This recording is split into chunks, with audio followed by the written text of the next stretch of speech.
unidad y diversidad en el matrimonio, que es el tema que va a exponer la licenciada Andrea Picincelli. Es licenciada en Psicología por la Universidad Nacional de Mar del Plata y actualmente dicta clases de las materias Psicología Médica y Psicología del Paciente Nutricional Crónico en las carreras de Kinesiología y Nutrición de la Facultad de Ciencias de la Salud de la Universidad FASTA, en Mar del Plata también. Es miembro de la sección argentina de la Sociedad Internacional Tomás de Aquino desde el año 2004. Es miembro de la Asociación de Fieles Fraternidad de Vida Nueva, dedicada a la evangelización de la cultura. Cofundadora de un centro cultural católico, Multiespacio Cultural El Camino.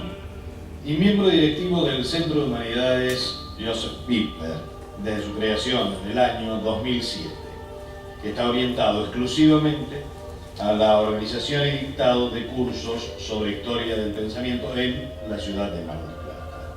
Bueno, primeramente, muchas gracias por la presentación. Gracias a los organizadores por haberme invitado. Realmente es un honor estar aquí presente ante maestros. Simplemente voy a hacer una pequeña meditación sobre la unidad y diversidad en el matrimonio, algo que se presenta mucho en el consultorio. Bien, voy a empezar con Tertuliano, con una cita de Tertuliano. ¿Qué matrimonio de dos cristianos unidos por una sola esperanza, un solo deseo, una sola disciplina, el mismo servicio? Los dos hijos de un mismo Padre, servidores de un mismo Señor. Nada los separa, ni en el espíritu ni en la carne. Al contrario, son verdaderamente dos en una sola carne. Donde la carne es una, también es el espíritu. Fin de la cita. Son dos, ¿no es cierto? Pero en realidad son uno.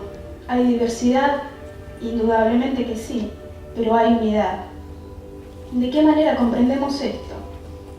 Tal como ha hecho notar el doctor Martín Echavarría, en la medida en que lo que intentamos es entender la dinámica del carácter de las personas concretas, el recurso a la fe y a la teología es obligado, ¿sí? Como ya ha hablado nuestro padre Ignacio.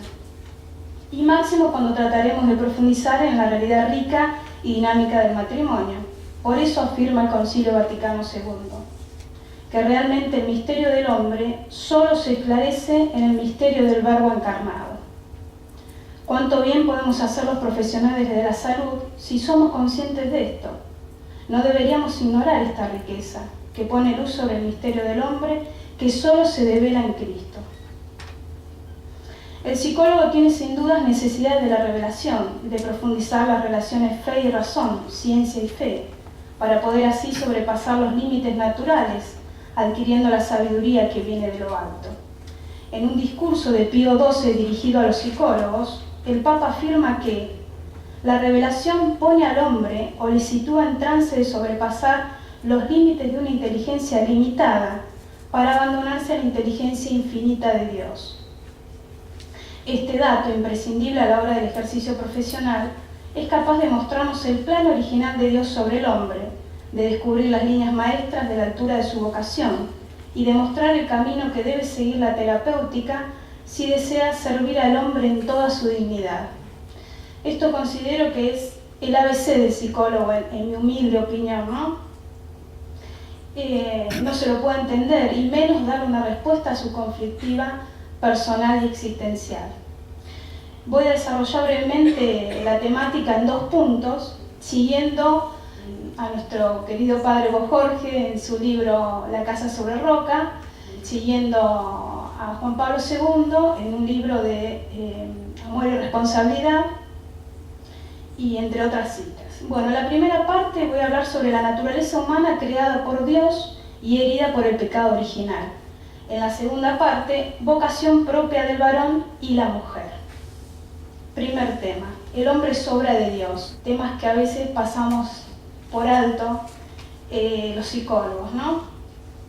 Dios creó al hombre a su imagen, a imagen de Dios lo creó, hombre y mujer los creó. Así da cuenta el libro de Génesis sobre la creación del hombre querida y realizada por Dios. En esta misma línea, el Catecismo de la Iglesia Católica afirma: El hombre y la mujer son creados, es decir, son queridos por Dios. Por una parte, en una perfecta igualdad en tanto personas humanas, y por otra, en su ser respectivo de hombre y mujer. Y son el uno para el otro, son una unidad de dos. Por eso el Génesis dice que Dios le hace una ayuda adecuada al hombre para que no esté solo. No están hechos a medias o incompletos, sino que son complementarios en cuanto masculino y femenino. Pero más allá de esto es necesario advertir aquello que es propio del hombre y que lo convierte en algo muy especial. Y se trata de esto. Es la única criatura en la tierra a la que Dios ha amado por sí misma. Solo Él está llamado a participar por el conocimiento y el amor en la vida de Dios. Para este fin ha sido creado, y esta es la razón fundamental de su dignidad. Así pues, del designio creador proviene la dignidad del hombre, y de ahí deriva la diferencia de la sexualidad humana de toda otra sexualidad puramente animal.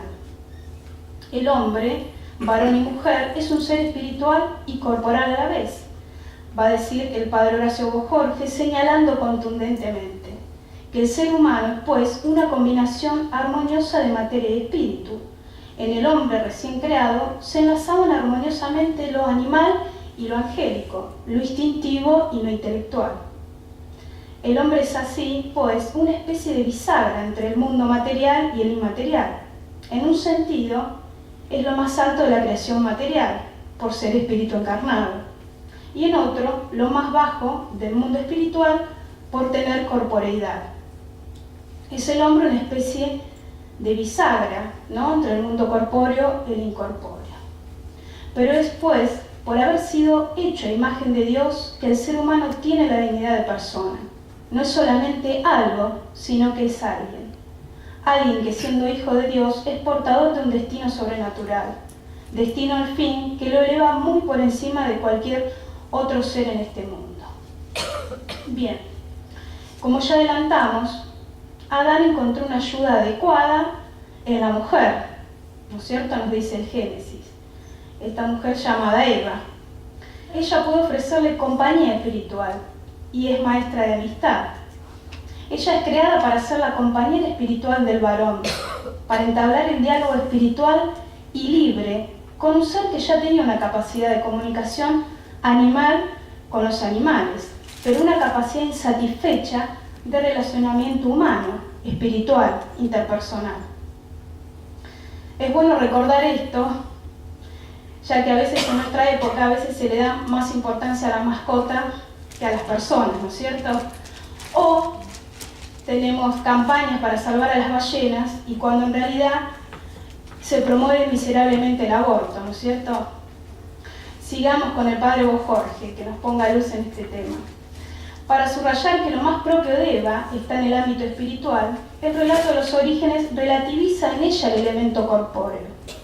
Dios no le hace un cuerpo propio, aparte, creado de la misma manera que antes había plasmado el cuerpo del varón. Usa el cuerpo de varón como principio creador del cuerpo de la mujer. La materialidad de su cuerpo es tomada del cuerpo de varón, y también su nombre es tomado del varón. Será llamada varona, Isha, porque del varón Ish fue tomada. Según el texto bíblico, ella no proviene del cuerpo de varón por generación, sino por partición. Varón y mujer comparten, son compartícipes de una sola carne, de un solo cuerpo. Va a gritar el cantar de los cantares: mi amado es para mí y yo soy para mi amado, que apacienta su rebaño entre los lirios. Dios creó al hombre y lo consideró muy bueno, y el pecado original, terrible realidad que la Iglesia nunca ha dejado de predicar, corrompió esa bondad primera, trocando de modo notable la naturaleza que, sin quedar destruida, ha quedado herida, inclinada al pecado. Es necesario recordar que la principal herida del pecado original es que la inteligencia ya no conoce bien a Dios, no lo conoce como su bien principal, ¿no?, como el bien que hace feliz al hombre. La inteligencia ha quedado herida por el pecado original y en consecuencia ya no reconoce a Dios como su bien supremo, ¿sí? Así el hombre ha sacado a Dios de su vida y junto a Él la posibilidad de alcanzar aquello para lo cual ha sido creado, para la felicidad. El pecado original hirió al varón y a la mujer de modo diverso, más allá de su naturaleza. El siervo de Dios Juan Pablo II, en un discurso inaugural de la tercera Conferencia General del Episcopado Latinoamericano en Puebla, va a decir, hablando sobre la verdad del hombre: una de las más vistosas debilidades de la civilización actual está en la inadecuada visión del hombre. La nuestra es sin duda la época en que más se ha escrito y hablado del hombre, la época de los humanismos y del antropocentrismo. Sin embargo, es también la época de las más hondas angustias del hombre respecto de su identidad y su destino. Volvamos a la realidad del pecado original. En el varón, esta herida se manifiesta principalmente, aunque no exclusivamente, en su área instintiva, en lo que tiene de común en los animales, en el desequilibrio de la concupiscencia de la carne, que sería la gula y la lujuria. La fuerza sexual, el instinto sexual del varón, no obedece ya a su razón, sino que se ha descontrolado. La tentación es aquí más terrestre, podríamos decir. En la mujer, en cambio, le cuesta comprender lo que le pasó al varón porque a ella no ha sido herida de la misma manera. En ella, la instintividad no eclipsa el afecto ni las capacidades del alma. La sexualidad y el afecto están unidas armónicamente. La tentación aquí es más espiritual. Para decirlo en otros términos, parece más sutil. Recordemos que ella fue hecha del varón un ser espiritual. Sin embargo, no podemos dejar de señalar que en la mujer también se dan las tentaciones de gula y de lujuria, pero según su modo propio. En sentido contrario, también podemos afirmar sobre el varón. Ahora bien, son muchas y variadas las hipótesis que se han lanzado en relación a esto.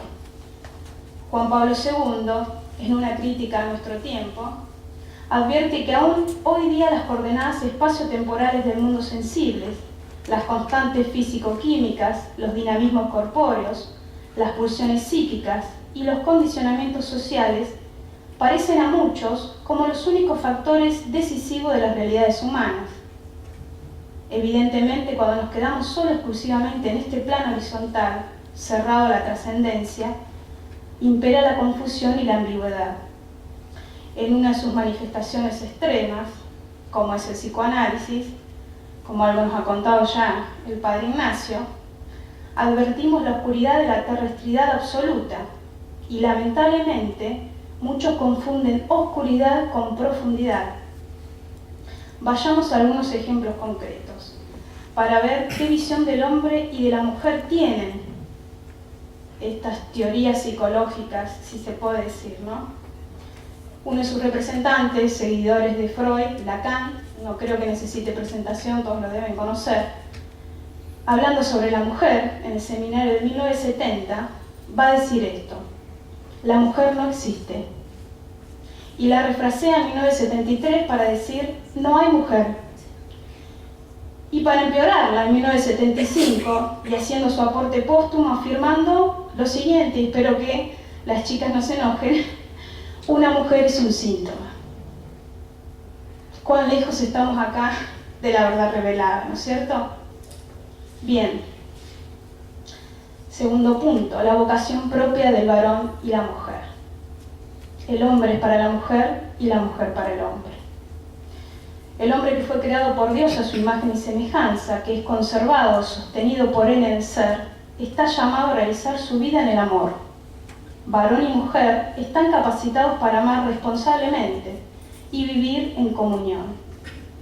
Con el Vaticano II afirmamos que es Cristo el nuevo Adán, en la revelación misma del misterio del Padre y de su amor, quien pone de manifiesto plenamente el hombre ante sí mismo y le descubre la sublimidad de su vocación. De ahí concluimos que el amor es por tanto la vocación fundamental de todo ser humano.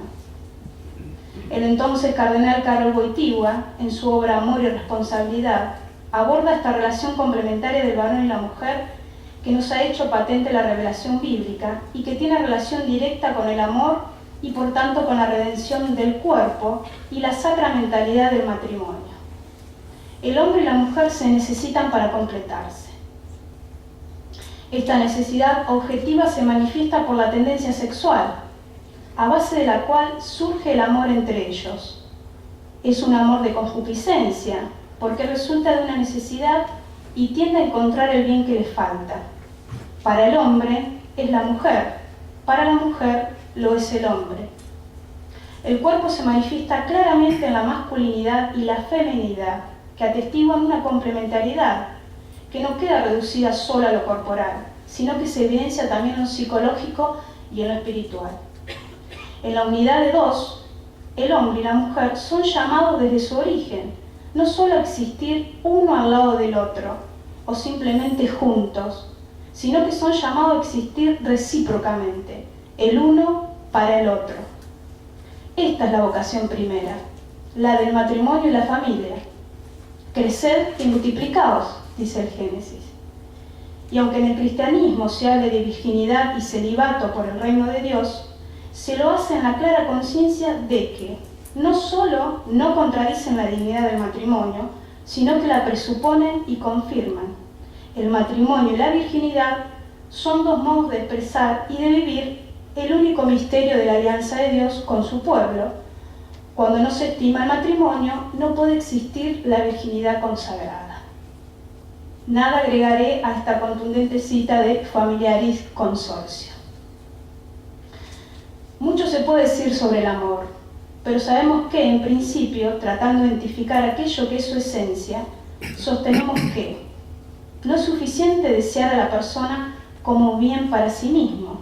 Es necesario, además, y sobre todo, quererle su bien para ella. Esta orientación altruista por excelencia de la voluntad y de los sentimientos se llama en Santo Tomás amor de benevolencia. El amor de una persona a otra debe ser benévolo para ser verdadero. De otra suerte no será amor, sino únicamente egoísmo. Por la benevolencia nos acercamos más a lo que constituye la esencia pura del amor. Cabe entonces afirmar que el amor del hombre y la mujer no puede dejar de ser un amor de concupiscencia, pero ha de tender a convertirse en una profunda benevolencia y ha de realizarse sobre todo en la vida conyugal, que es donde más claramente se manifiesta no solo el amor de concupiscencia, sino también y al mismo tiempo la misma concupiscencia, porque ahí reside la riqueza particular del amor conyugal, pero al mismo tiempo su dificultad específica, y no conviene disimularlo ni pasarlo por alto. Nos va a decir Karol Wojtyła. El hombre no separa entonces lo que Dios ha unido, y no solo el matrimonio como tal, sino también la realidad del espíritu encarnado. Por algo ya los antiguos griegos, y específicamente Aristóteles, como lo venimos citando, hablaban de la unidad sustancial.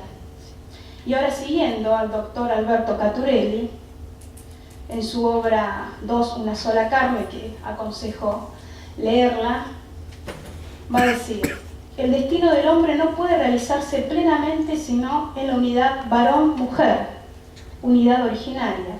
El cuerpo es el alma viviente, por eso la unión esponsal es una suerte de encarnación mutua. Y más todavía, dice, debemos pensar que el hombre, varón-mujer, no tiene un alma, sino que es alma. No tiene un cuerpo, sino que es cuerpo. Y el amor conyugal es mutua encarnación y reflejo analógico de la encarnación del Verbo. Fin de la cita. Bien, el amor conyugal entonces es mutua entrega. El amor de esposos implica el don de una persona a la otra. Dios planeó esto desde el principio, ¿sí? Como una plena felicidad para el varón y la mujer. Es verdad que se perdió por esta caída primordial, porque ya estaban hostigados desde el principio por las insidias de Satanás. Esta unión primordial por excelencia, que es el matrimonio, manifiesta ya el destino privilegiado del hombre y la mujer. Y vemos desde las Escrituras cómo aquel que odia a Dios, por supuesto, va a odiar al hombre. y mucho más al matrimonio. Y lo odia desde el principio. Sin embargo, Dios, en su infinito amor y misericordia, no dudó en entregar a su propio Hijo para salvar lo que estaba perdido, nos dice la Biblia.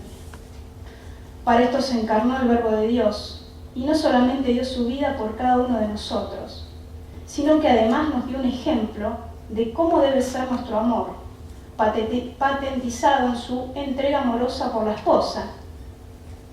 La esposa es nuestra sagrada y querida y madre Iglesia Católica, la única que Él fundó, ¿no es cierto? Y por la que entregó y dio su vida.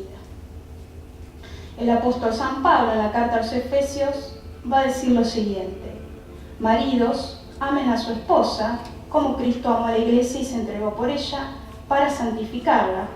Este es un gran misterio, y yo digo que se refiere a Cristo y a la Iglesia. En cuanto a ustedes, cada uno debe amar a su esposa como a sí mismo, y la esposa debe respetar a su marido. Entonces es evidente, la comunión de amor entre Dios y los hombres, contenido fundamental de la revelación y de la experiencia de fe de Israel, encuentra una significativa expresión en la alianza esponsal que se establece entre el hombre y la mujer. Es signo de amor con el que Jesucristo ama a su esposa, a la Iglesia, y el espejo donde indefectiblemente debemos contemplarnos si queremos cumplir la voluntad de Dios. Bien, a modo de conclusión, solo queda poner de manifiesto dos desafíos, en mi humilde opinión. Primero, la necesidad de profesionales psicólogos que impregnen con la fe y la doctrina católica su trabajo profesional. Esto obviamente ya está sucediendo, si no, no se estarían haciendo estas maravillosas jornadas. Pero realmente los psicólogos debemos tomar más conciencia de esto, ¿sí? El segundo desafío sería reconocer que la psicología puede brindarnos algo como ciencia, conscientes de que hay que realizar un enorme trabajo de iluminación, de purificación y de elevación de las psicoterapias. Pero obviamente esto no va a tener lugar si no se cumple el primer desafío. En síntesis, si el psicólogo no tiene en cuenta que el hombre es imagen de Dios y que está llamado a la vida de la gracia filial, no comprenderá de todo a las personas. Debido al estado actual de la naturaleza caída por el pecado original, la ley natural no se puede cumplir perfectamente sin la gracia. Muchas gracias.